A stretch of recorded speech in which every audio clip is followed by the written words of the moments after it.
Good evening, everybody. I think we're going to go ahead and get started. We still have some people coming in, but the world belongs to those who show up, right? So we'll get started, and they can find a seat in the back.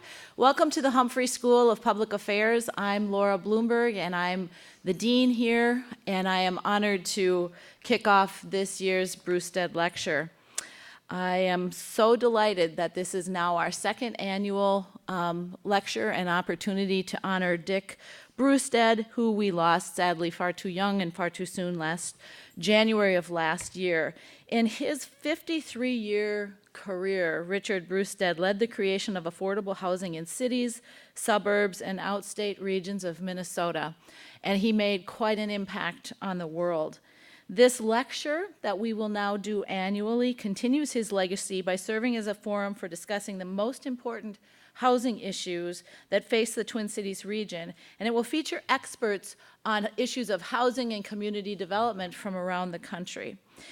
You know, it really is generosity that allows us to continue Dick's work in the world. His friends, his colleagues, his family members contributed not only to supporting this lecture, but also to launching the Richard A. Brustad Fellowship, which will provide scholarship support for Humphrey students who are interested in focusing on affordable housing and advancing the work that Richard Brustad had dedicated his life to. I'm really happy to announce that this year we have funded our first Brustad Fellow, who is now a student at the school and is following in his footsteps in many, many ways. The lead contributors and ringleaders of this effort have included Dick's former Brighton Development Corporation partners, Linda Donaldson, who's here. Linda Donaldson, right back there. I'm so glad you're here. And University of Minnesota Regent Peggy Lucas, who will be here. I don't believe she's here yet. We received word that she will be running a little late, as well as colleagues from the Minneapolis-based Community Housing Development Corporation. We're also joined this evening by Professor Ed Getz, a Humphrey School professor, who is also the director of the University of Minnesota's Center for Urban and Regional Affairs. And Ed serves as the academic partner on this, and we were absolutely delighted when Ed announced our speaker for this evening's second Brustad lecture, because she is remarkable. At the Humphrey School, we have a mission of educating, inspiring, and supporting innovative leaders to advance the common good in a diverse and changing world. And when I think about these kinds of partnerships where we honor somebody whose legacy had such an impact on our community, and we bring together scholars and community partners and colleagues, in this case of Dick Brustad, to support not only a lecture series where we all can learn something new about a particular topic, but then to also support students to study it, I think it's just a really terrific example of what it means to try to live that mission every day at the school, and I'm really delighted that we're doing that. Our speaker tonight is Tiffany Manuel. The topic of her talk is Beyond Data, Backfires and Bias, Leveraging Data to Build Public Will for More Equitable and Inclusive Community Development. I want to take a minute and just read part of Ms. Manuel's bio because it's really impressive. Trained as a social scientist, Ms. Manuel is committed to building the capacity of change makers and leaders to grow their social impact. She has worked to expand opportunity for low-income workers, families, and communities through over 25 years of, you don't look like you've been doing this for 25 years. Okay, I had to say that. For over 25 years of professional and volunteer experience spanning the private and nonprofit sectors, government, and academia. As Vice President for Knowledge, Impact, and Strategy at Enterprise Community Partners, Tiffany leads Enterprise's work to measure impact and build the capacity of the community development field to make a stronger case for its work. She leads the strategic vision on Enterprise's innovative Opportunity 360 platform, the most comprehensive set of tools and resources for measuring opportunity in the United States. She holds doctorate and master's degrees in public policy from the University of Massachusetts, Boston, but we won't hold that against her. A master's degree in political science from Purdue University, we won't hold that against her either, and a bachelor's degree from the University of Chicago. Please join me in welcoming Tiffany Manuel.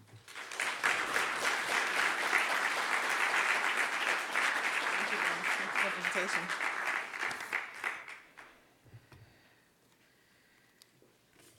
To Dean Bloomberg and everybody at the Humphrey School, thank you so much for the invitation. It is an absolute honor to be here to talk about the legacy, to honor actually the legacy of Bruce, Dick Brustad. I practiced that really well and messed it up. But what I want to say about this is that, what do we call him? Dick. Can I do that? Came along at a time when there weren't a whole lot of folks who really understood the intricacy of affordable housing. I work at Enterprise Community Partners, and Enterprise was founded around the same time as Dick was doing the work in Minnesota around affordable housing. And it was founded by Jim Rouse with the same thing in mind, that we have to figure out a way of making sure that those who often don't have resources, right, to advance their own lives, to live the kind of lives that we'd like to live, all of us across this country, have some resources to do that, that they're welcomed in particular communities across the country. And because it was difficult to do, because banks would not always finance the work, because communities didn't always have the resources they needed to push, because lots of us were struggling, it was really a hard time to be able to do that. So I just want to say, despite the fact that I'm having a hard time pronouncing the name, I recognize that that legacy is so important and one that carries us forward today. So I'm honored to be here. I'll get this going. As the dean said, I've been in this business for 25 years, which seems like a long time, but I swear it feels like it was yesterday. I started in this business many years ago, I like to say, when computers were people.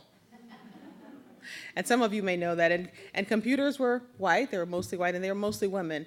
And when I say that in the university, when I was younger, my mother was on welfare. We didn't have many resources, but at the time, what they used to have in the welfare department was you could go to school. They don't have that anymore, but you could go to school for 1 or 2 classes a semester, and the public services would pay for that. And my mom worked full-time. She couldn't really afford it very much. She was on welfare, but she worked. And she could only afford daycare during the day, but not at night. So she took me with her to Wayne State University in Detroit.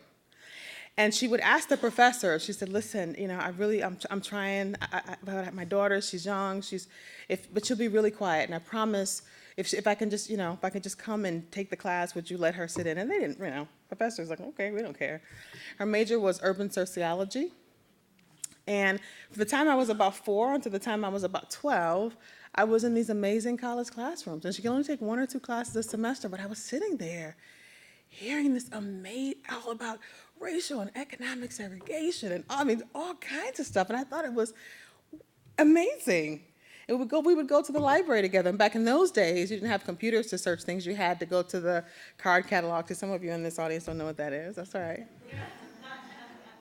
Where you had to go and you look up the little cards, my mother would tell me to go and find books for her. And so I would go through the card catalog and write the little call numbers down, and I would go into stacks, and that was so exciting.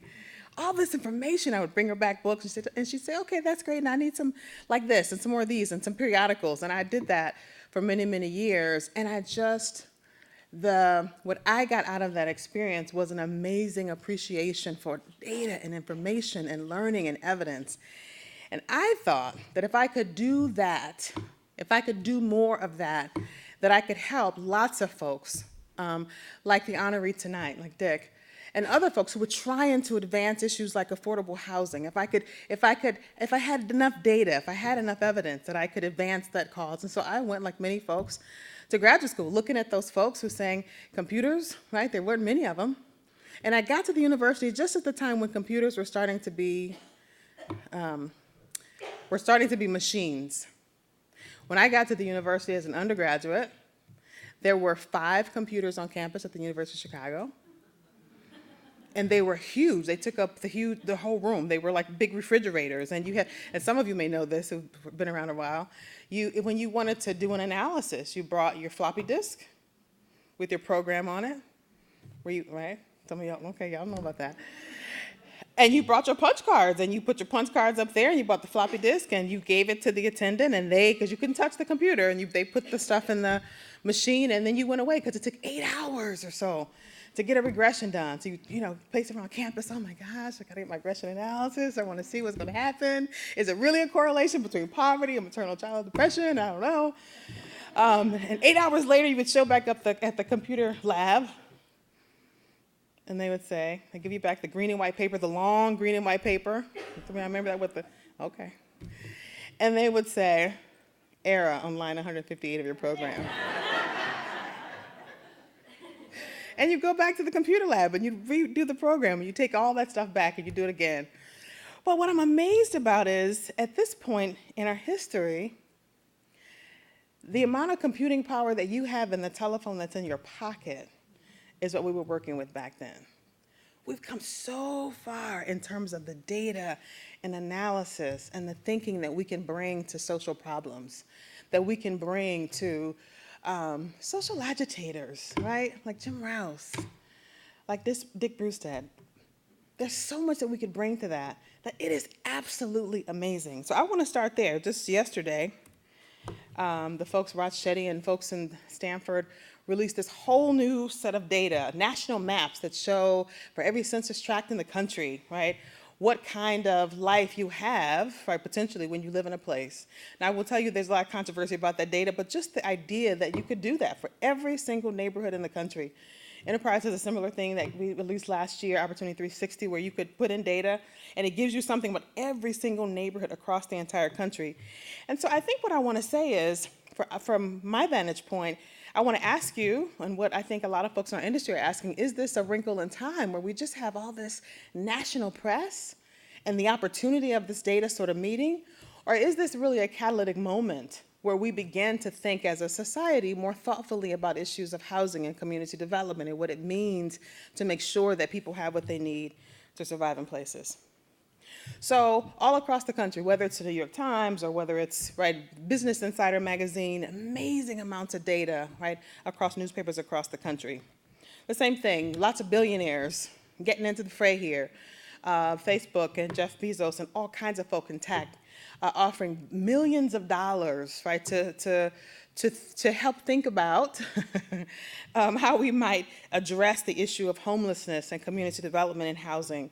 There are lots of politics at play, which I won't address at this particular moment, but I know, right, there's a reason why those resources are being offered up, but still, it's a moment.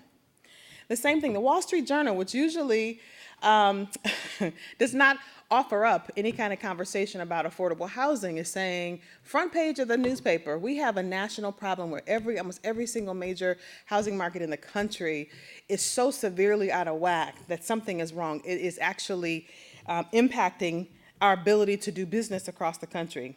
And they even say the word gentrification these days in the Wall Street Journal. That is very new. Usually the titans of industry do not say things like that, right? Usually don't have to think about things like that. Or organizations like Freddie Mac coming out with big pronouncements saying, we got a problem here, people. We are running out of places. Literally, the housing markets are so severe in terms of the availability of affordable housing that we're literally running out of places to put poor folks. And I would even say that we are probably more willing, I think, than I've ever seen in my 25-year career to talk about issues of racial equity, to say, when you got Fortune magazine coming out with a story that basically says Blacks and Latinos will be broke in a few days because they're locked out of the major housing markets across the country. And the New York Times saying, so many people are talking about redlining as a thing in the past, but when you look at what's happening across the country, you see those red lines still exist today. And so there's a willingness, I think, to have a different kind of conversation, at least about racial equity in the housing market than I've seen in my entire career in this business. So the question is, do we have a catalytic moment? Is there something bubbling up here where finally housing as an issue, especially affordable housing, is we're having a different kind of conversation, maybe?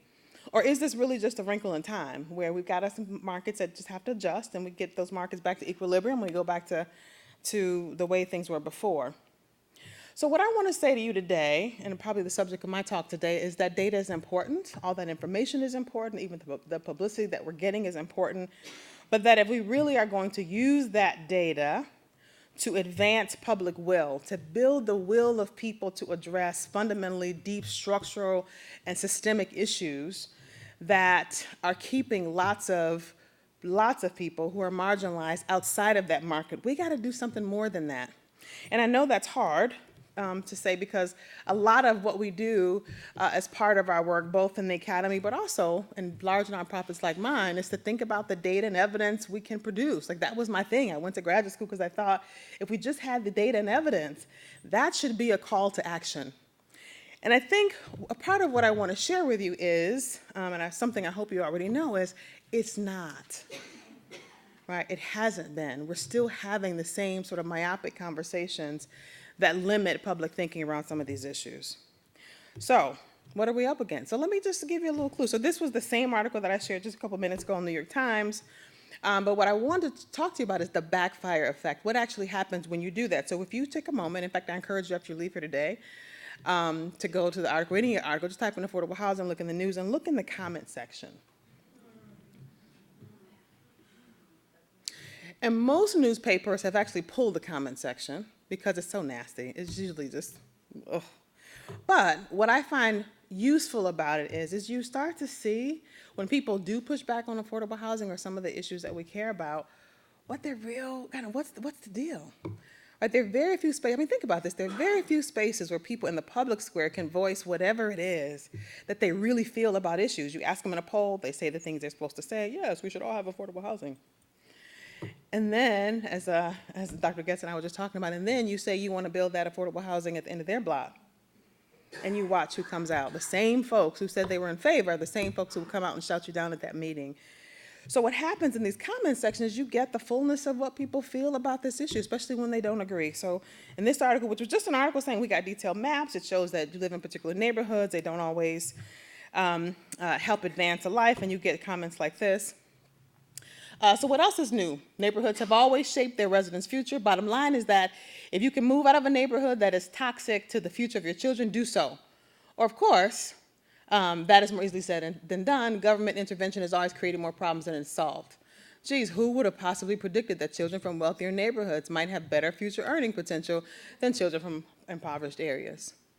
The difference between a child in Memphis, and this is, I thought you'd appreciate this, versus Minneapolis, a suburb is clear to me. One hails from a red state that considers any type of social support the devil's work. The other child hails from a state that is the nearest we have to democratic socialism. At the top, I'm sorry, but the premise here that our neighborhoods comprise silly statistical aberrations that could help inform public policy is an insane example of census data run amok. Where kids go to school and each household's support of education matter. Nothing else does. The authors did a really poor job of showing what's new in this research. Children growing up in low-income neighborhoods have low incomes as adults. Blacks more so than whites. What's startling about that? Etc. Great. So you move the lower achievers into better neighborhoods and watch those neighborhoods go downhill.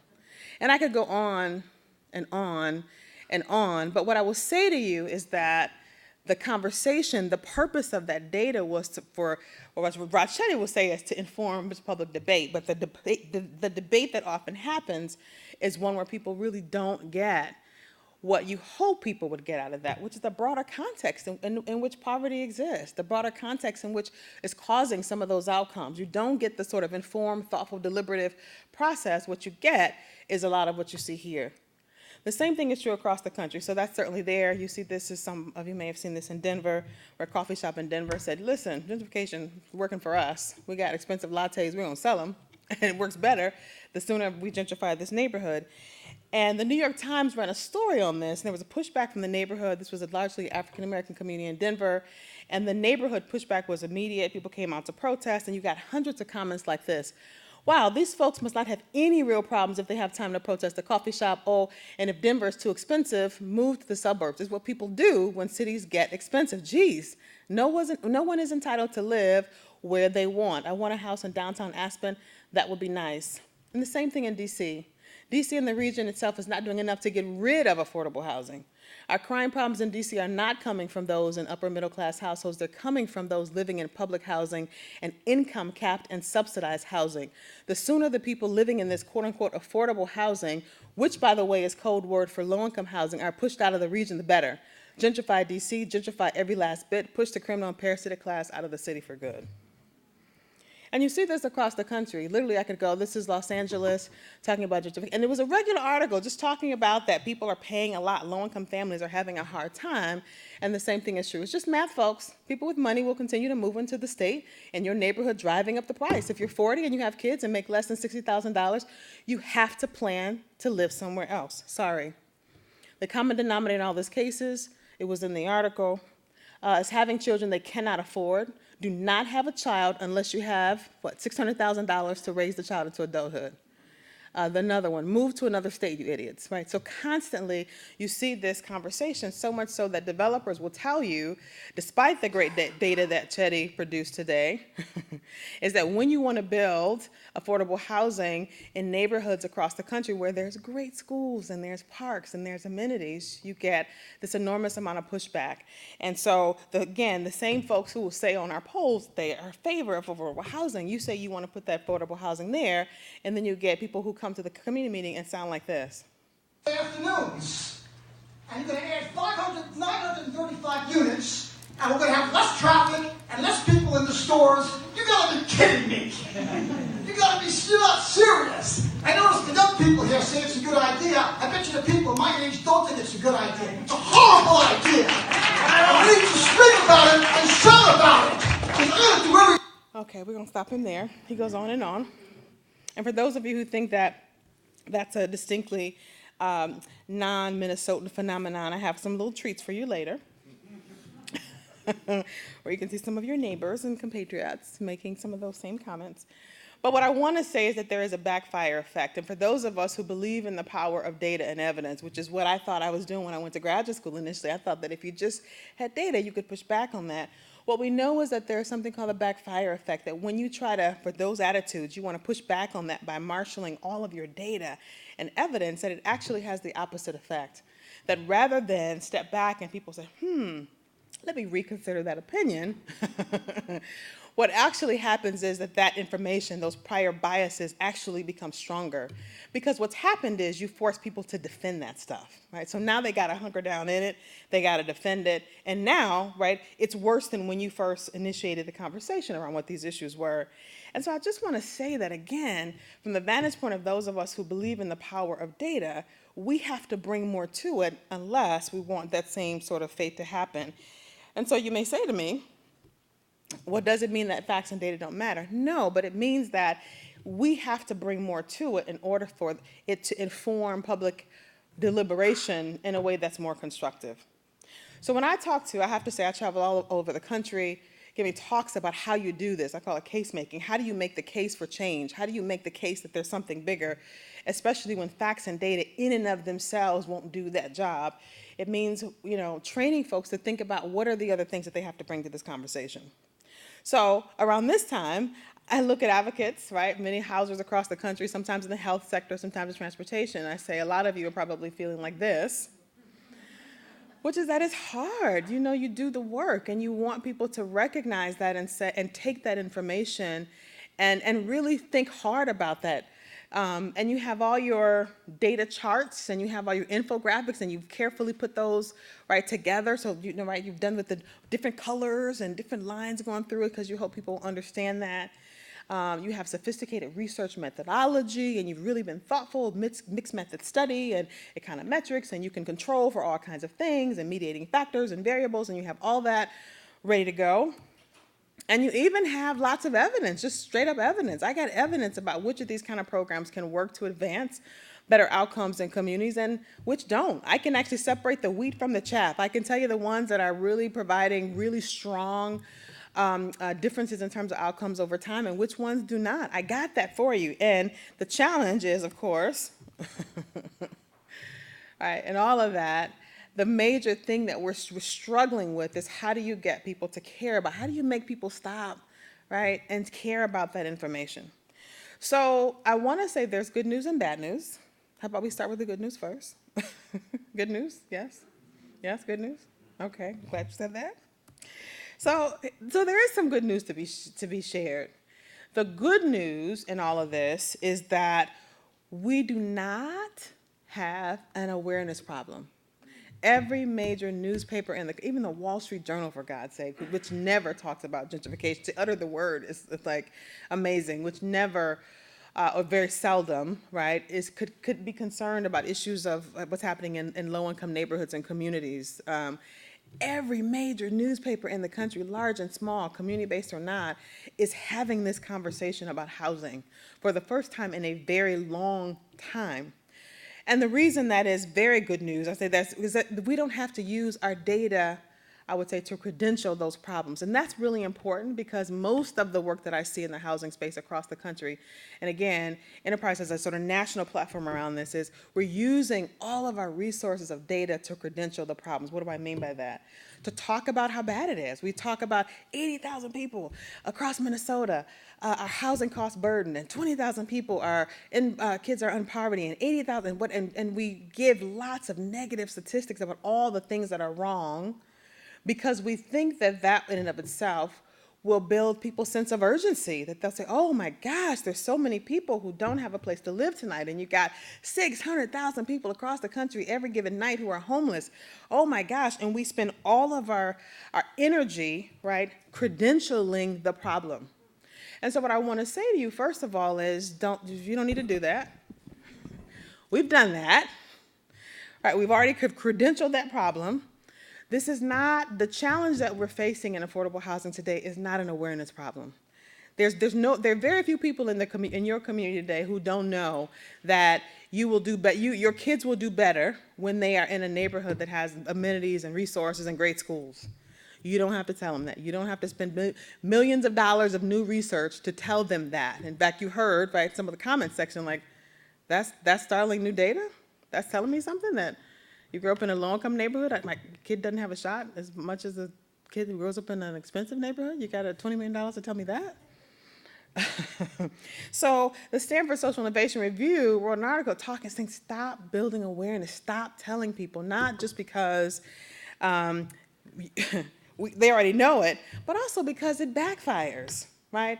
That kind of constant of reminding people about all the things that are wrong actually backfires. So I want to give an example of what I mean when I talk about sort of awareness raising. This is an awareness raising campaign.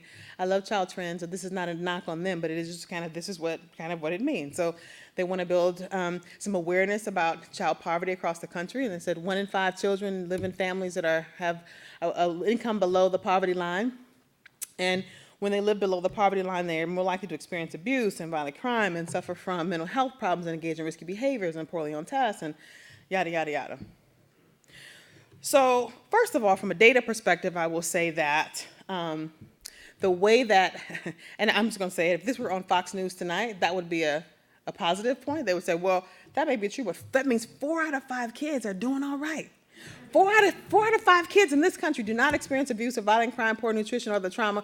4 out of 5 children in America today do not suffer from mental health problems such as personality disorders and depression. 4 out of 5 kids do not engage in risky behaviors, smoking, or early sexual life. 4 out of 5 do not do poorly on tests of reading or math and do not drop out or fail a grade. Woo! We are making America great again. Right? That's another way to read that same data point. But the other issue, which I think is really important for us to think about, is the way that we are. A couple things. Number one, right, that's a whole lot of negative stuff. When you got folks who are, from a public vantage point, have a whole lot of issues they have to address, they come home from work and this is what you want to engage them with? Who needs that after a long day, right? A whole lot of negative stuff. The other thing is the reinforcing of just the picture. So we know from an implicit bias standpoint that lots of folks, whether they think it explicitly or not, implicitly there is an association between Black boys and all this negative stuff. And so what you've just done is reinforce all that negative, you solder together and reinforce a whole lot of negative stuff about, it reminds me, right, that that's exactly what I think about implicitly, Black boys. And it backfires. I don't say, oh my gosh, we got to do something about this. I say, oh my gosh, I don't want that boy in my neighborhood. I don't want this little boy sitting next to my little girl in school. Not the urgency of, let us figure out what to do about that and let me get involved in that. I want to run from that. And so I want to just share, what Desmond Tutu said. I think it's true. We're doing a lot of yelling at each other. And I think what he said is true. Improve your argument. If that's the best you got, you're not going to win very much. You're not going to move people. You're not going to build public will to support, right, things that could actually make a difference if that, right, is what you're bringing to the table. So what does it mean to us survive the backfire, right? So if you're going to survive that kind of backfire, the sort of, right, you put the stuff out, it backfires. So I think there are three things that are important. I'm going to talk about each one of those. First is understanding what is backfiring in the messaging. What is backfiring when you put that information out? Why is it backfiring? And then who are you trying to make the case to? Who are you talking to? Because who's on the other side of that table makes a difference. So I'm actually going to take those in reverse order. I'm going to start by talking about when we are lifting up public policy, we're lifting up our data to inform public policy, especially average everyday folks. We're talking to folks who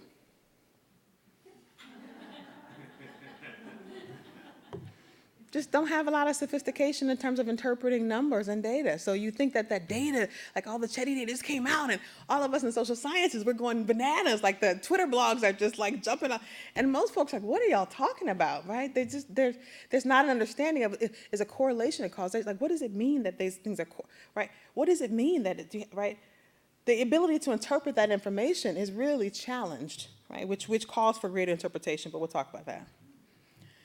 There's not a whole lot of trust or confidence in government, so when you say we need greater public-private partnerships and government needs to be involved, why? They're not doing a great job with the stuff they got. And the public doesn't really believe that government could ever solve this. They don't believe government can, there's a whole lot of cynicism around that. So when we say we need greater support from policymakers, people go, for what? They can't listen, they can't do this. There's an old book. Some of the folks in here who are public policy majors, political science majors, will remember an old book by E. Schatzsnyder, The Semi-Sovereign People, which is a great little book. We won't go through that now. But one of the things E. Schatzsnyder talked about in that semi-sovereign book was the fact that we really was about interest group politics. But what I love about the book is talking about how we really don't have a kind of sovereignty in the way that people think about it. People don't, as I would say, understand the way that government works. For the average person, if they had a complaint or an issue and they wanted to say something meaningful about it, they don't even know who to call. Do I call my state senator, my rep, my congressional rep? Do I talk to the PTA? Do I call the water department? I don't even know who to call. I don't even know, like when you think about development, most folks have no idea how development actually works in their communities. So there's no sense of sovereignty. And then when you layer on that, the complication of the housing system in most of our communities, who's weighing through that? And so what happens is rather than think about how we can change systems, people try to control what they can, which is their own little patch of land in their own little communities. And there's what economists might call the sort of path dependence. There are new ways of doing things, but this way I'm working may be inefficient. The way that the housing delivery system may be inefficient, but this is the way that I know, and I know it well, and I do, and it's working for me, so don't mess up my thing here. And so it's hard to get people to think about what change means and what change could do, even when you can say to folks, we actually got a better solution for how we think about housing in this community. I'll talk about some of that at the end, some of the kind of innovative stuff in the housing sector. Tough. In crisis. There's all this crisis in the world today. Everything is in crisis. The educational system is in crisis, right? Social Security is in crisis. Our judiciary system, right, is right now in crisis. Who knows who's going to be confirmed or not? Me Too movement. Oh my gosh. And so what happens is when we give folks the fullness of everything, 80,000 people don't have homes, and we layer that on top of a whole series of other crises, what doesn't happen is people coming forward and saying we need to solve that. What happened is people shut down. Who can absorb that much crisis, right? You turn on TV, it's literally like a crisis after a crisis after a crisis, every single thing. Hurricane is coming, and every single thing. And so, What do people do? They turn on Netflix, right? Right? They are more interested in what Kim Kardashian had for breakfast than what's happening in their neighborhood. Because who wants to carry the weight of all of that? And that's a lot of what happens when we put that data forward that we think is supposed to be call to action. That's part of why it backfires. And then the challenges of equity. And this is a big one. I actually want to take a moment on this one. Because what we're asking folks to do in affordable housing is we're asking folks often to give up something. And I think the best person who really knocked this out of the park was Richard Reeves. He may have, many of you may have read his book, Dream Hoarders, but he talks about, listen, when you start talking about affordable housing, somebody's got to give up something. When you start talking about equity, this is not an easy thing to do because we're asking folks to give up something, to take a chance on something, and that's tough. Right? And so what happens is people get nervous about that. I got to give up something? And I would say there are a series of other things I would sort of lump in that bucket, right? The scarcity mentality, that when people feel like there's not enough, which is what happens when we lift up all this negative data. Oh my gosh, people don't have a place to live and costs are rising and so many people are poor. The notion of scarcity is the mindset that people begin operating from. And what do people do when they have a scarcity mindset? They don't say, come, live in my neighborhood. Share the richness of what I have. Let me share my tax dollars with you and let us all live in, right? That's not what they do. They start building walls around things, right? They start gating communities. They start they start talking about drawing lines around what those people can have and what we can have here, right? That's what Derek Bell, a professor at Harvard many years ago. Nobody wants to be the face at the bottom of the well. Nobody. So you start to figure out, listen, this is all I got. And if you think about what's happening in the American electorate today, we always say low-income families are one paycheck away from disaster, but you know what? Most middle-class folks are about 2 paychecks away, right? There have been studies of this that basically, you miss 2 paychecks, and most of us are in the same predicament as low-income families. So when people are feeling very economically insecure themselves, they don't operate from the vantage point of let's share. They shut down and they start building walls around things. The Color of Law, Richard Rothstein's books, talks about, then they start codifying that in law. Who can live here? Redlining, restrictive covenants. You can't live here if, and there's a whole series of things about why you can't live in this neighborhood or community. And a whole series of other things. And most of all, I think in all of that, they start to put together narratives about why those other people can't come in the circle. Right? So if you're going to keep people out and you're going to build walls around them, you gotta have a narrative to explain why you're keeping those folks out. Right? So I want you to listen to this. This was a video of a Frontline article, a Frontline segment that was on affordable housing, and it was talking to developers who are trying to build in, basically any neighborhood, but this particular neighborhood was an affluent one. And I want you to listen to the narrative that's being woven in this conversation. We thought we were going to have support, and instead the city actually called a public hearing for our property, and about 250 angry residents showed up. Some residents voiced concerns about traffic, others about overcrowding in their schools. Hi, nice to meet you. And some were worried about having low-income housing in their neighborhood. Well, why did you pick this spot? Nicole Humphrey is a local opponent of the development. What is your concern when it comes to Section 8 and low income? The lifestyle, I feel like, goes with Section 8 is usually working single moms or people who are struggling to keep their heads above water. And it's not, I feel so bad saying that, but it's not, it's just not people who are, I guess, of the same class as us, which sounds bad, but I don't mean that in a bad way. Some people would say, look, they maybe have not had the opportunities that their kids are not going to have the opportunities that your kids are going to have in this neighborhood. Right. Can they share in that? The problem with that is I hear a lot of the unfair of, we haven't been given this or not that, or we haven't been afforded things that you might have been afforded. I don't look at multimillionaires and think, why don't I have a yacht? Why don't I have a private jet? It's a mindset, I feel like. Do you think that you maybe are stereotyping the folks. Oh, that I live totally am, 100%. It's not, in the it apartment works both complex. ways. I'm definitely not a racist and I'm not bigot, but I think I hold a little bit of a stigma against people who are different. We don't want nomads. We don't want people who don't have roots. I just don't want that to be what my community is about. So you got to build a whole narrative. So the narrative is, I don't want those single moms or people who are struggling. Okay. And I love at the end when she said, I'm not a racist or bigot. I just don't like, I guess I hold a stigma against people who are different. It's like, that is the textbook definition of bigotry. That is it. But if you want to keep people out, you got to build a narrative about why their kids don't deserve to be in your neighborhood, right? So you build up that whole narrative. And again, I said before, I had a gift for you all.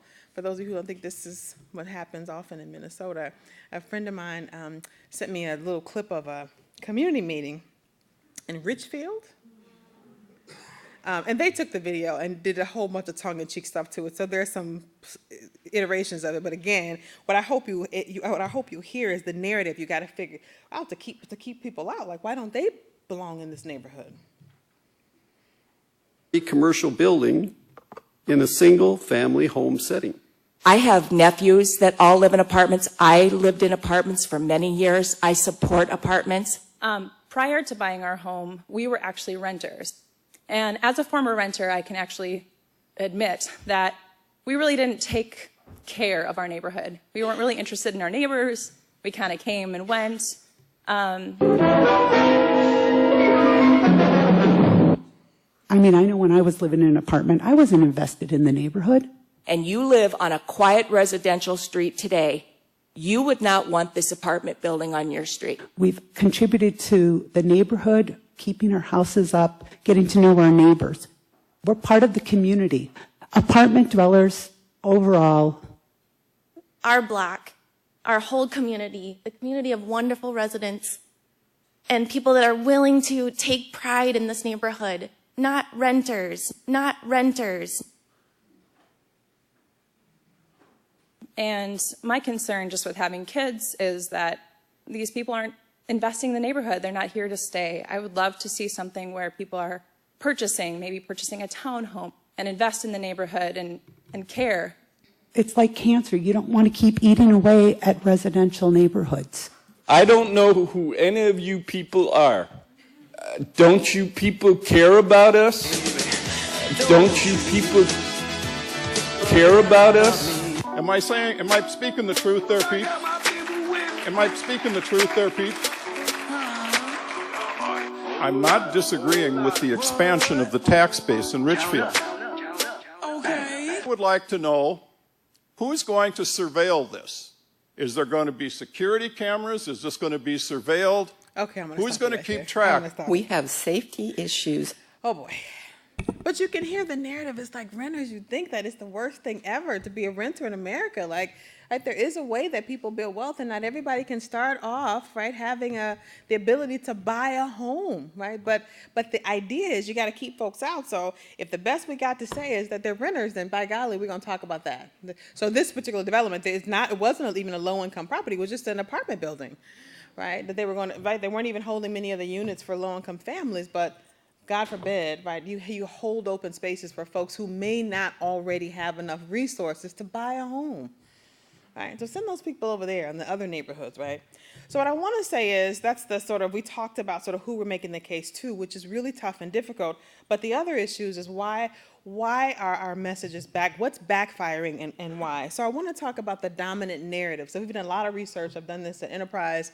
I've done a lot of this work with the Frameworks Institute, really asking people all across the country, both in focus groups, individual interviews, all across the country, really getting underneath what are the narratives that people are using when they think of affordable housing. What is it that they think about? And there's several. First is this narrative of individual responsibility. So when you say that people were trying to create affordable housing, they process that from the narrative of individual. Well, it's not my responsibility, it's your responsibility to figure out housing. And when you say, yeah, but people, it's so expensive, people are spending so much of their income. If you were a janitor, or if you were a barista or somebody else, right, in a service occupation in Minnesota, man, you got to spend so much of your income even to live in Minnesota. People say, well, listen, then you don't deserve to live here. It's your responsibility to manage your budget, manage your money better. Don't buy that iPhone, right? Right? Or they say move. And you heard it a lot in the comment section, consistently, all across the country, no matter what city you're in, this narrative around mobility. You should move. You can't afford to live here. And so it may be the fact that in the Twin Cities, this is a Maserati market at this point, right? People come here, you got to have Maserati money. If you can't afford to live here, then you have to move. And you heard people say that consistently. I'm sorry, right? The market is changing.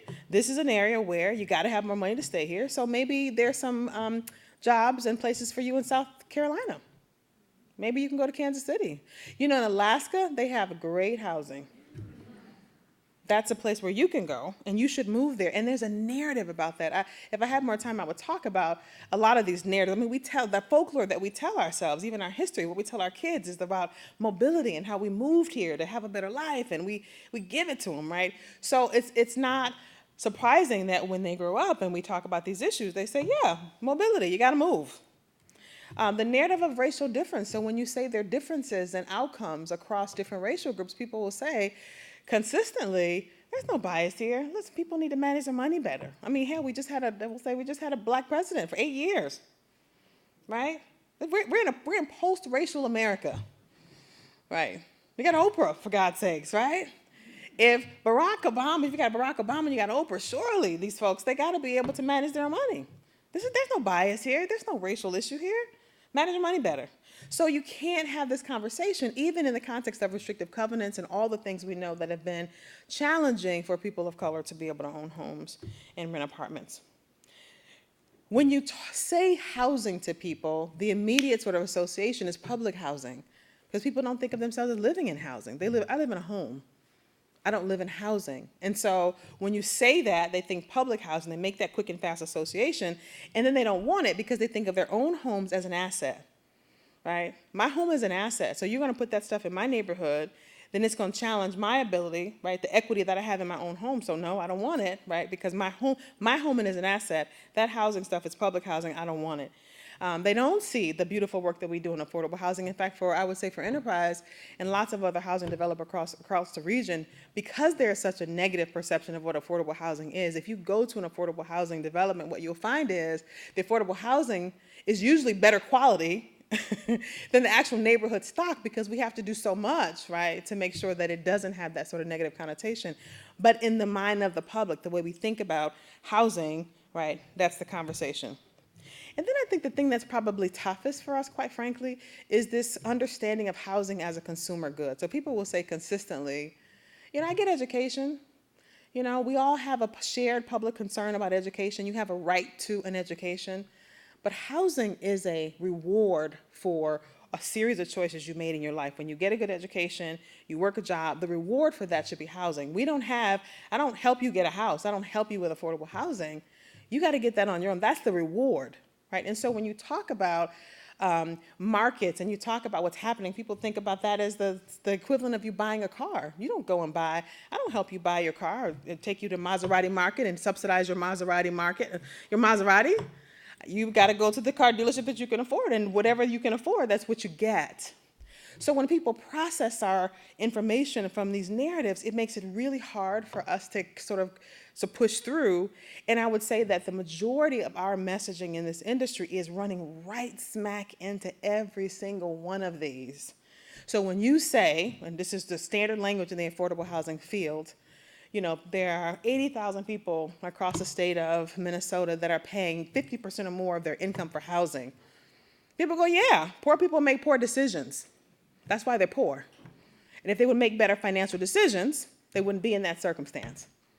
So the thing that you thought, the data point that you thought was supposed to, be a call to action, has now turned around, and it's backfired. So in a report that my colleagues and I put out last year, you can get this off of our website, we chronicled that. We went through what are the when you don't navigate those narratives very carefully, what happens is that backfire. So all that nasty stuff you saw on the comment section of the newspapers, the stuff that comes out at these public hearings, all of that comes out. Now I want to say and I just want to take 1 minute before I sort of give you something else to be positive about, because I know I got a lot of negative stuff going here. But I promise I'm going to turn this around in just a second. That surviving or replacing those narratives, there are ways to do that. So let's talk about how and where I've seen that happen, right? Where we know that happens. There are all these sort of nasty narratives that happen when you don't navigate very carefully. One of the things that mitigates those narratives is personal experience. So when you know somebody who's experienced that, and you think about it, I think about the opioid crisis, right? I was from Detroit. When we had a whole series of issues around crack addiction and opioids, nobody cared about that because they didn't know people who lived in those places. But now that it's a national phenomenon, and now your brother, sister, cousin, uncle, aunt are having these serious issues. Now we had to do something about that. That personal experience has moved something that was really far away from you, right, into alignment with right here. And now that narrative about those people doesn't work anymore. When you know somebody who's homeless, or you know somebody who's, then all of a sudden that personal experience breaks through. Right, so for a lot of us in affordable housing space, what we will often do is bring folks, to the extent that we can, to affordable housing developments, because it breaks through some of that. Oh, this doesn't look like public housing. Oh, this is actually nice. And once they talk to people, that personal experience breaks through some of that. The other place where there's a breakthrough is then a big triggering event. You got a big hurricane, and all of a sudden people are concerned about housing. Not because they didn't care before, but all of a sudden it is on every news channel everywhere, right? Every celebrity you know is getting on the telethon, hey, right? And so all of a sudden this issue that was so far away has now galvanized the nation. I think about 9/11. For years and years and years, people were talking about national security and why we needed to be thoughtful about that and think differently about that. And then 9/11 happened, and all of a sudden, every person who had any level of proposal around how we should strengthen national security got through that policy window, right? Because all of a sudden, that triggering event was so important, right, that it changed the sort of narrative about when we should help or not. And I think that's a lot of what's happening right now. We have the housing markets are so out of equilibrium that we have a moment where we've got a triggering event, and the challenge is, while we have that policy window open, what are we going to do, right, to turn this into a bigger catalytic moment? The last thing, and this is where I want to sort of land for us, is really case making, right? Your ability to make a case for action in a way that brings these issues closer. And I want to say what these three things have in common. I'm going to talk about what case making is in a second. What they have in common is they bring these issues closer. Social distance, right, or social proximity. They bring issues that are out there. So you can make all these presidential statements about issues that are out there, but once it becomes closer, either because of personal experience or because there's a triggering event or because somebody's making an argument that helps to connect the things that you care about with the thing they're talking about, right, it brings it full center. So from my vantage point, what I work on a lot is helping community-based organizations start making a better case, right? This is what Desmond Tutu was, you gotta make a stronger case. It's not just throwing data out, or it's not even just saying, here's the solutions you should do, but you gotta make the case. And what that means is several things, right? Giving a vision for how and why the world should be working differently. It means building a sense of collective responsibility around that. So it's not just that housing is a challenge and we should do something about it, but we all have a responsibility to make sure that that issue is resolved so that we all have resources, a place to lay our head at night. And that system change is a part of that we have to be intentional about that. You have to do that. If you're not building that into your messaging, you're losing the opportunity to bring that issue closer. And what I was at the end, right, to limit that social distance. So if you're case making, if you're lifting up issues, but you're not bringing that issue closer to folks in a way that helps them connect, right, then you're not sort of moving the dial on some of these issues.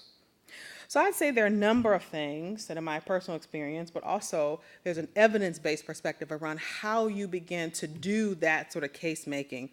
And I won't go through all of them. I think I'm going to end by just going through a couple of these. Like, what are some of the specific recommendations that come out of, right, an understanding of an evidence base around case making in that kind of a way? And I want to give some examples. I've been working a little bit with some of the folks in the governor's task force on housing in Minnesota. And so I use some of the work that I've been doing with them around some of these issues. So let me just give you a few things. What does it mean to make a stronger case, right, for affordable housing and for community development, especially around some of these issues. So first of all, I hope, how many of you ever have had a chance to read Simon Sinek's work or see his TED Talk? One or two. I would encourage you to at least take a look at the TED Talk.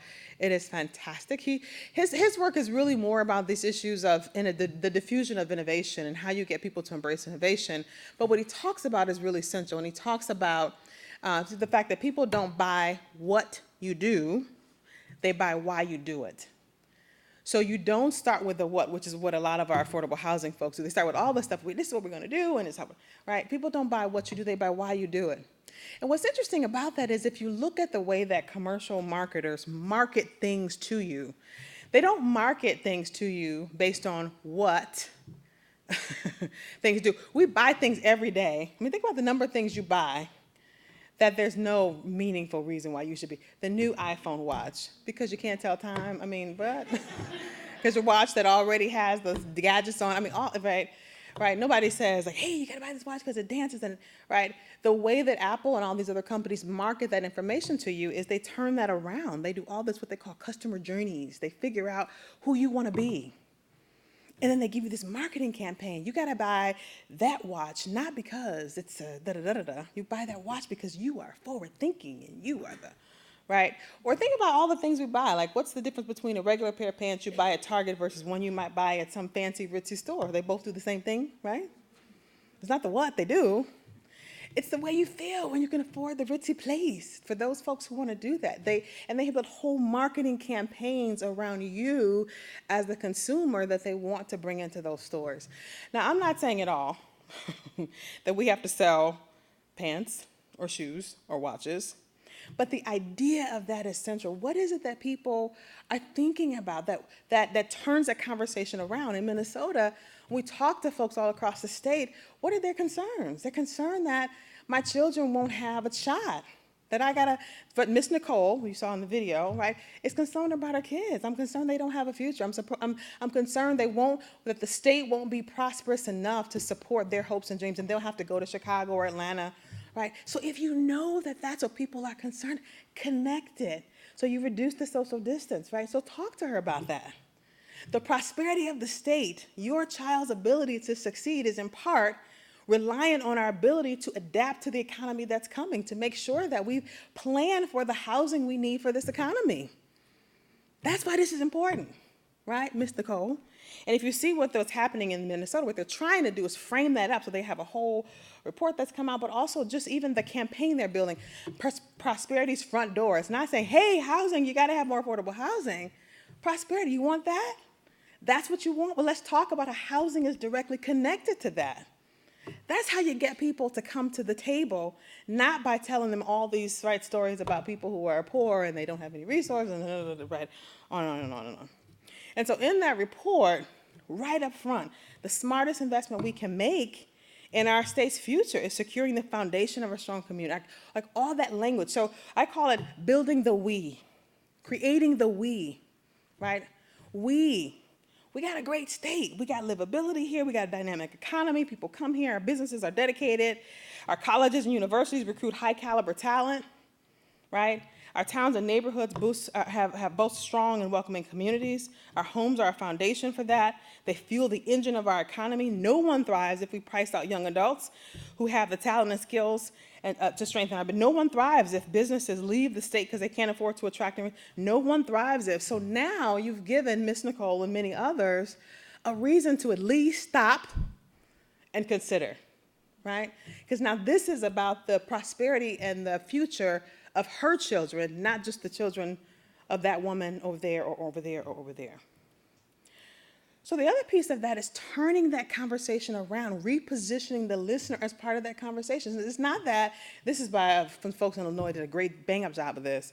It's not that those people need affordable housing. It's that we need the people who need affordable housing. Not they need it, right?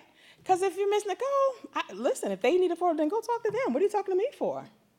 But if you turn that conversation around and reposition me as part of the conversation, now I got a reason to be here, right? Now you're lifting me up as a part of a conversation that I feel like I have a stake in. That's a very different conversation.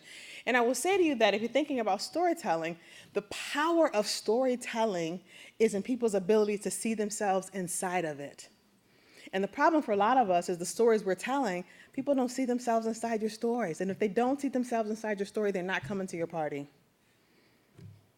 I don't know what that, right? She said, listen, I don't know what to do with those folks. They're struggling and stuff, and what's that, right? So the other part of it is telling the story of us. It's not just the story of one or two folks, but this is a group in Boston. Bang up job of this, beautiful story of us, talking about the myriad of people who are implicated by this issue, not just the folks who need affordable housing, but a professor at MIT saying, hey, I live in Boston, and I'm having a hard time finding housing, even for me. The folks who are involved in the process, right, of creating, saying the process is broken, we really need this, right? A whole lot of folks, these are folks in the middle talking about innovation. We are creating an innovative, we're startups, companies. We want to stay here in Boston. It's expensive though. And so if you want innovation, people like us to stay here, we got to be able to afford to be here. So they start telling this wider story of a great number of employers, teachers, policemen, faculty across the entire region who are saying, listen, I got a stake in this. You got a stake in this, right? And so it helps people to sort of reimagine what their role is in this, because before they couldn't. Ms. Nicole has no idea what her stake is in this conversation. And because of that, she can say things like those people versus saying us. Right? So you got to build the story of us. From a database perspective, what I'll say is I'll tell you what this means in a second. As I said at the top of this, we're using so much of our data to anchor problems and to credential problems. All at the top of a message, we just give it to them. I mean, think about if we just give people all the negative stuff we can. And I want to say that from the vantage point of anchoring, the challenge for us is that it credentials problems. We know that when you only get a couple lines, right, you only get a little bit of people's attention. And so if you take the top of your message and you're hammering people with problems, that's what you anchor them in that, they walk away, and all they got is a whole lot of information about what the problem is. What we know from the vantage point of casemaking is you got to shift that around. You start talking about what the solutions are and back into those. So this is a bang-up job by Kaboom. They were trying to address this issue of obesity. Right? Childhood obesity is huge across the country. Kids, especially young kids, should never have issues. Kids, I have a 9-year-old and 12, should never have a challenge with obesity. And most of the industry in health is producing data that looks like this at the top of the message. How many kids are overweight? And it's all this sort of negative stuff. And they do infographics to boot. Kaboom turned all that around. What's the solution? And the message started differently. Play matters. And instead, guess what? Play is being woven out of the schools. Kids don't have a whole lot of time for just unrestricted, get out there and play time. So we're doing at Kaboom is we're lifting up playtime, blah, blah, blah, and they give all these statistics about why play matters, especially for, right, communities of color. Oh, and by the way, it addresses these issues of obesity. And we can tell you all about that. But now, right, if you got that message, you're walking away saying, oh my God, that's right, playtime. We got to figure out playgrounds. We got to figure out how to do this, how much it costs. That's where you're anchored, right? So now you got people who are having a conversation about the solution versus being mired in the stuff that is heavy and hard and walking away. That's a good use of data. Locally here, that's what we've been doing in the sort of governor's task force. And I have to say, as I was working with governor's task force, they sent me the first draft of the report to look at from a framing perspective. I looked at it and I said, well, my first thought is the first 5 pages are all negative.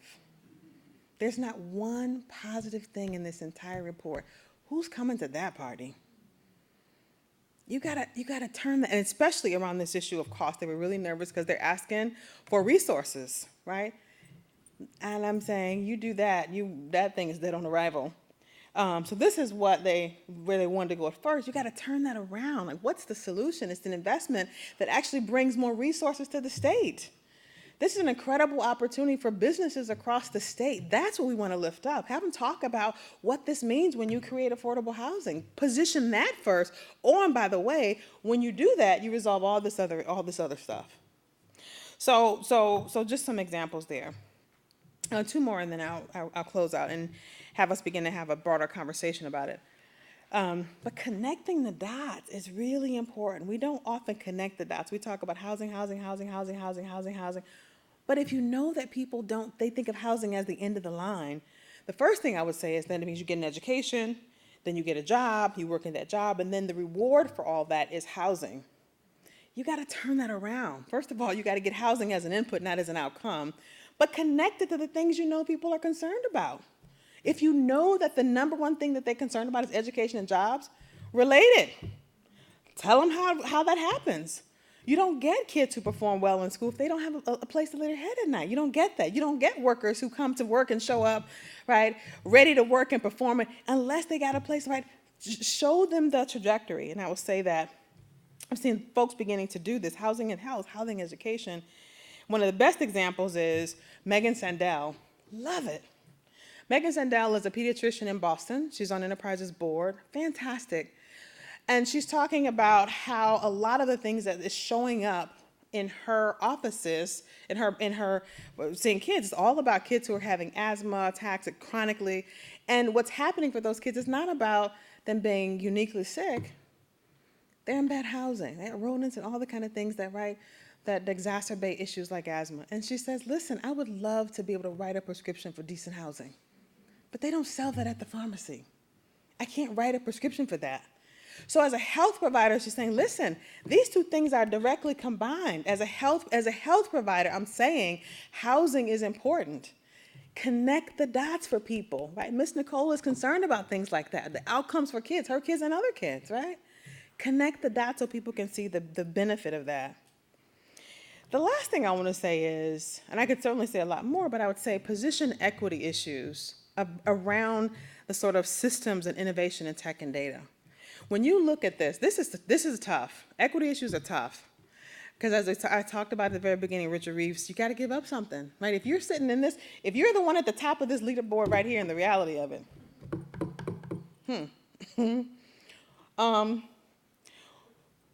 that's going to be hard for me to convince you to get down off that thing because you got a prime position. So part of the conversation, first of all, so I could say a lot more, but what I would say is if you're going to position these issues of equity, you got to position those as a part of how systems address housing as an issue. So there are a whole range of issues that happen. People are experiencing those housing issues very differently. They're starting at different points. And so how we address those needs has to be calibrated to what the needs are. But more importantly, people can hear these issues of equity when you embed it in issues around innovation and technology. They think that's the promising future. When you say, listen, when you look at this picture, we could certainly tell the guy at the top to get off come down a few pegs, to give up a couple of those crates. But the better solution for that is take down the damn fence, right? And use data and technology to advance what that looks like. Take the fence down, then everybody can see. Now, you might still be on top of it, but the view of every single person is not obscured, right, when the fence comes down. And so when I think about that, about the amazing role that data and technology are going to play, talk about that. Even in the governor's task force report, there's a whole section about innovation. We have to bring innovation to what we're doing. And the good news is, so I'm going to end on some good news here. The good news is what's happening in the data and tech space is going to revolutionize this conversation. It's not just that we are in a moment where we're having this conversation about housing. It is that what's happening in the technology world is going to totally reshape how we think about, prioritize, and manage this issue of housing. And for those of you who work in the built environment especially, you know this. Things like this. More of us are, and I will say, I have to say that, millennials, y'all are my hope for the future. Because I was at a conference and I was talking about this because, you know, the way millennials work is totally different. They don't have the same assumptions about what you're supposed to have. You have to have 2 cars and a crack ride. And millennials like, I don't want a car. I don't want to own a car. I don't want a big house in the suburbs. I want to be able to get on transit and I want to be able to walk to restaurants. And so all of the assumptions that we built in sort of middle-class lifestyle, millennials are sort of upending in big ways. But things like more people are working from home. I know in D.C., I would say a good at least third of the workforce in D.C. works from home a lot of the time. So all of a sudden, right, if you don't got one, as they say, if you don't got one of those, it's a problem. It means people are going to prioritize our home differently when that is now the site of a lot of work that has to be done. right? A lot of companies are not even buying up rental space, right, for their employees. They're saying you get a cubicle, right? ULI was anybody know ULI is a anybody know ULI? Okay, Urban Land Institute, they do a lot of, okay, whatever. One of the largest developer, I would say, support organizations in the country has their offices in DC, and they don't have nobody has an office. You don't get an office. They're not paying for a bunch of office space, right? You come in, there's cubicle, like they just assume, go do your work. And so the whole notion of where work happens is changing. Things like healthcare, right? Much more of what we used to function as something that was going to happen in a doctor's office is now happening at home. Right? Because insurers have figured out that it's actually more cost efficient for them to have you stay at home. So when you leave, they'll give you a little monitor, which, for if you have high blood pressure or whatever it is, they can monitor you from home, and that's it. And if there's anything that happens or that needs some additional conversation, they'll give you a call or that, right? They may even send somebody out, but they're not operating from the standard model of healthcare happens in the doctor's office anymore. So your home is, again, the priority around what's in your home is it going to become different. The same thing with, I like to say, this is my big brother slide, that everything you use is transmitting data about you, but also especially in our homes, right? Everything in your home, your vacuum cleaner, for God's sake, your television, what you watch, what you do, even Alexa, she's listening all the time, Siri, listening all the time. My kids have the things all the time. So at any given moment, Siri can tell you what you need and meet your needs. But that data and information means your home has become the source of a lot of information that is important. Or even things like grocery shopping. I don't know, I haven't gone to the grocery shopping, I haven't gone to the grocery store in many years. I Peapod, they just, I literally shop on my cell phone, pick out what I want, and they bring it. Amazon is testing well, they're testing a lot of things. I won't go there, but they have. But the reason why that's important is because we used to invest a lot of our resources in grocery stores. That's not the wave of the future. Nobody's building big box stores anymore when Amazon can drop it right, Target and the Best Buys anymore when Amazon can drop it right at your door the next day. It means that the way we use our public land, or even land just generally speaking, is changing. And autonomous vehicles, so much of our public housing, for those of you who are in this business, you know that you have to allot a certain amount of parking to go along with housing. Well, not so much anymore. Autonomous vehicles. In New Jersey, they are totally rearranging that whole regulation on what you need when you build affordable housing. You don't need so many parking spaces because they assume that most people are taking Uber, Lyft, right? All the things, right, that come from innovation in the technology space. And even in the building, right, of affordable homes. So this is Austin, Texas, the first 3D printed house. So it used to be, it took you a long time and a whole lot of money. They will print this house for you for $4,000. Can withstand Hurricane Category 2 winds. Take them about a day to build it. Easy peasy. And this is huge because the cost of housing has always been a huge issue. But you literally print it down on a printer. People have to put the stuff together, so it's not like you don't have people do that. But the ability to build that like that changes the whole conversation. So I want you to watch them do it.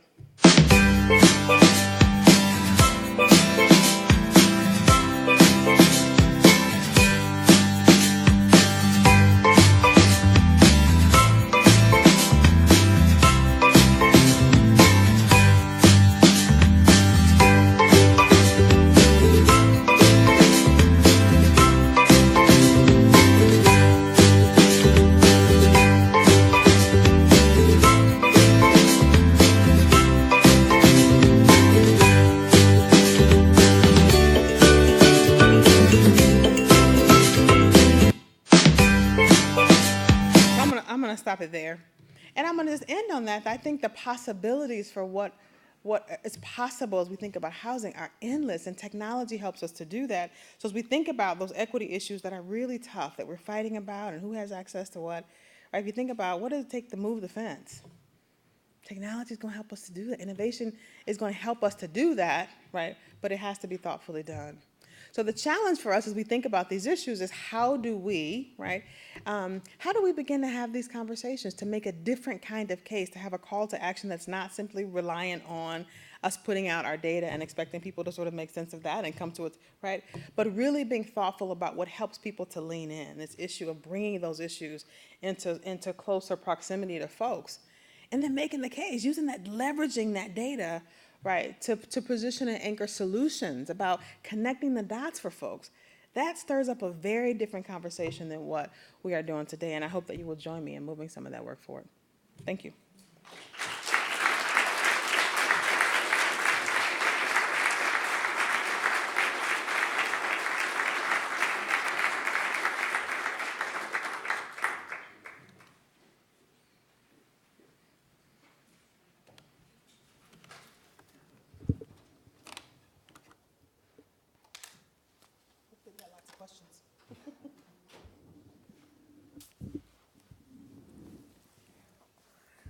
So there are pieces of paper going around, and if you've got a question, please put it on those pieces of paper, and we'll try to get to all of these as quickly as possible.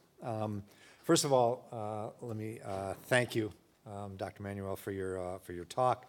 Extremely interesting. You made it relevant to our situation here in the Twin Cities, and so I want to thank you for the very engaging Thank you. Thank you. talk. And so I'm going to take the opportunity to ask the first question. It's sort of a selfish question, a professionally selfish question. So you're at the Humphrey School of Public Affairs, where we teach people to, among other things, analyze data. If one thing became clear in your talk, it was that really the professionals in this field, many of whom have graduated from this institution, need to be able to do more than analyze and report data. What else should we be teaching them? Yeah. Ooh, great question. So first of all, I will say that, I think that the work that you are doing is outstanding and fantastic.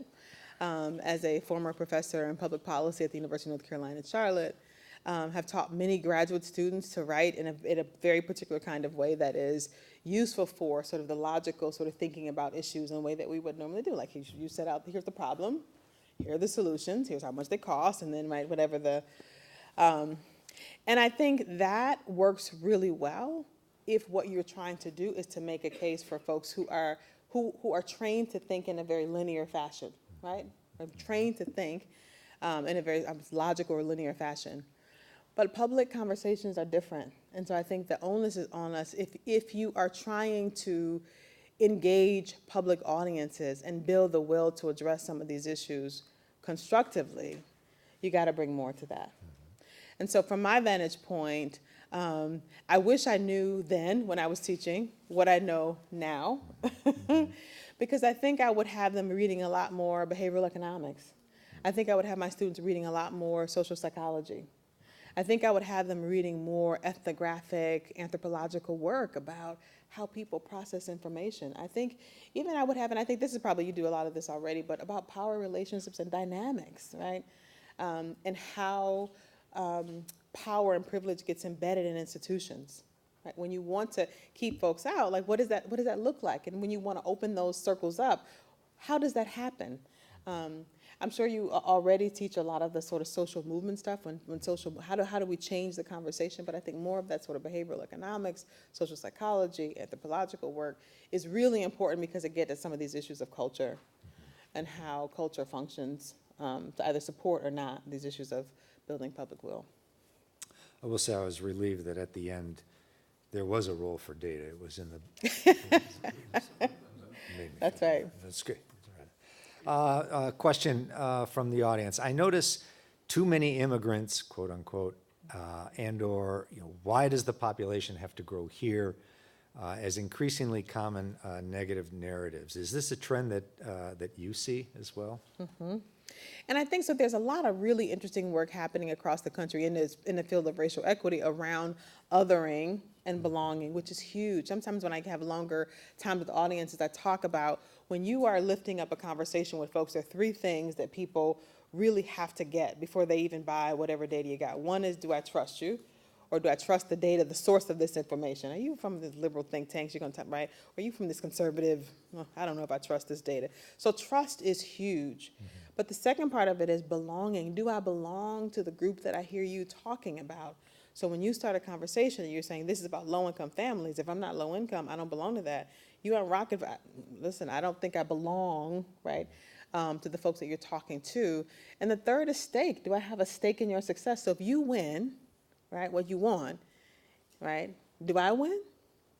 Because if you're about to take a bunch of my tax dollars away, I don't think I'm winning, which means I don't want to hear this conversation. So that sort of right up front is really important, especially around this issue, that middle section about belonging. Belonging is huge. When you think about often why people join gangs, for example, right? You can get people to do a whole lot of stuff. This need to belong to something is huge. And I'm seeing a lot more powerful writing about that, study of that, and the way that our messages either confer a sense of belonging or not. And that, I think, is really powerful for the work that we're trying to do. One of the trends that's occurring with technology, but also with data, is the greater democratization of data, publicly available data. What role, how do you think about that in this process? Is this going to be helpful, and in what ways? Oh, great question. So, as a data wonk, of course I'm going to say, this is great. I mean, again, I'm, coming from a vantage point where, computer was a refrigerator and your data was on cards. I mean, we have come so far in terms of what we know about folks.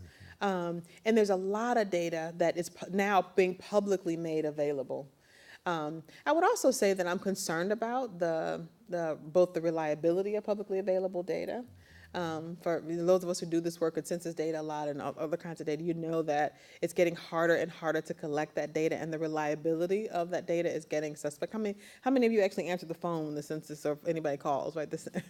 And for many years, folks, the Census Bureau have said they need to improve the processes by which they collect that data, and we haven't been able to get Congress to invest in what it would mean to actually bring the collection of that data, to move that forward in a way that would be thoughtful. So we're stuck with era and sample size issues that just are making really that data even less reliable every single year that we sort of have it.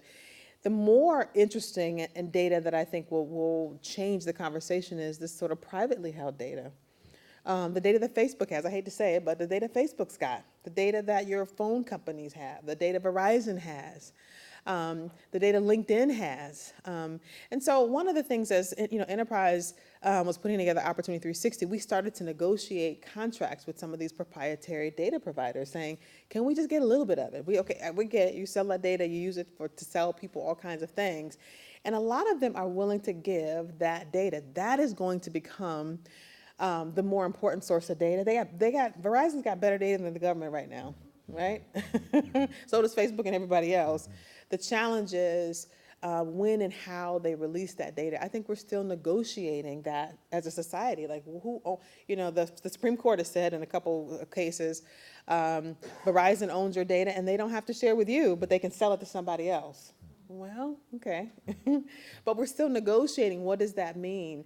And I think for us in the public sector, it's trying to sort of say to folks, if we're using some of this data for good, can we share it? Can we use it? Can we, right? So I love the fact that so much publicly available data is coming online. I'm concerned about the accuracy of that data. I think that's challenged. And I think I'm feeling somewhat more, I think is more promising is some of the proprietary data that could be coming online. In terms of making the argument, you gave a couple of examples, but if you could expand on that, who do you see in the housing field, locally or nationally, who are driving positive change and doing this really well? In the case-making Making session? the case, yeah. Yeah. So it's interesting. I think that there are a number of places where I see parts of case making being done well. I think there are folks who are just some of the examples I gave now, where folks are starting to lift up the sense of we, and you can see it in their messaging. You can right, and there are some folks who are doing a really great job of telling stories, as the folks in Boston I gave, but they're not doing a great job on the data. So I think when I look across the field, I see all of us doing certain pieces of case making that are working, and and some parts of it that are not. What I think is the more important piece is to have us as housers thinking about who we're talking to. So for example, right, if you've got hospital administrators, right, across the country who are now figuring out that they better be interested in housing because their businesses depend on their ability to have affordable housing available in their communities, we got to have there has to be a way that we are also connecting to them in ways that help them to see their stake in our success. So the issue is who's on the other side of the table, and how do we make a case that's specific to them? I think that's one of the areas where there is a natural connection, but bringing those folks forward requires us to do a little bit more. So I don't know that I would say that there's one particular group. I think I'm seeing variations of that in various places. And hopefully folks beginning to think about who am I making the case to, and what is it that helps them to lean in and see this issue in parity with the issues that they already are concerned about. Most of your talk was about how professionals in the field can do a better job of conveying information, making the case, as you call it. But what you left sort of unexamined, and I would like to ask you about is the process of decision making in the first place, in the context of decision making. We have most metropolitan areas have a very fragmented nature, with every local government making its own decisions related to affordable housing, and in some cities they devolve that even to the community level. Are there ways to change the way we make decisions and the institutional context that would be important? Yeah, and I don't know that my research and my work sort of speaks to that, but I think that the point is well taken, that often as communicators and as housers, we are trying to communicate to a very fractured sort of set of housing systems or housing ecosystems across the country. And it's very difficult to do that, because as soon as you get one jurisdiction to agree to something, you got the other 5 around it saying, nope. And it's interesting. I think there are some things that are moving that I know in DC, for example, I think there are triggering events that can actually help that and move that forward. So for example, one of the things that has recently become that kind of triggering event for thinking more collectively across the region is the Amazon sort of headquarter conversation. Amazon is like, we're going to land this puppy somewhere, we're going to figure out where we're going to, and all of a sudden, all these regions across the country are starting to work together, because they're all salivating over the idea that they're going to land this big, knight in shining armor. And so you see this, and I almost want to say, some colleagues and I have been talking about this recently, we almost want to say, we hope that they don't release the decision for another 2 to 3 years, because all this collaboration around housing, what we can do is like great. And as soon as they land this thing someplace, part of that collaboration will probably start to fall apart. But it does create the notion that if folks are incentivized enough to come together like they are around the potential for getting Amazon, they can do it. Right? They just don't have the incentive to do it. So if Amazon is listening, just hold that decision for another 2 years. I think we can probably fix a whole lot of things in a whole lot of regions across the country. It's 7 o'clock already, and that was our time to bring this to a close. We have a reception out in the atrium that all of you are invited to continue a conversation and meet today's speaker. And I'd like you all to join with me in thanking her for her. Thank you.